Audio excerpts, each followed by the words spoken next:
is essentially dilating, ready to give birth. And she answered that it would permit an abortion at that stage of labor.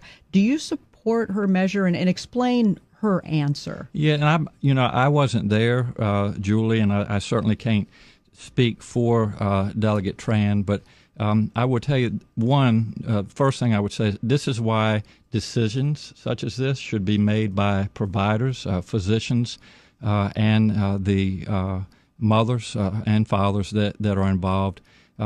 There are, when we talk about third trimester abortions, these are done with the consent of obviously the mother, with the consent of the physicians, more than one physician, by the way.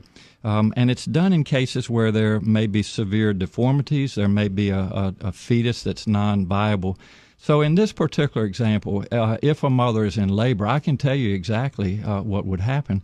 The infant would be delivered. The infant would be kept comfortable.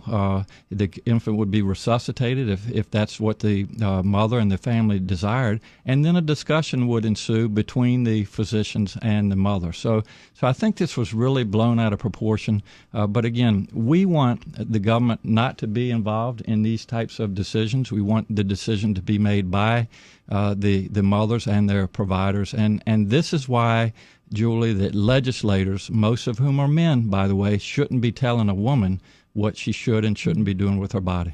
And do you think multiple physicians should have to weigh in, as is currently required? She's trying to lift that requirement. Well, I think it's always good to get a second opinion, and for at least two providers to be involved in that decision, because these decisions shouldn't be taken lightly.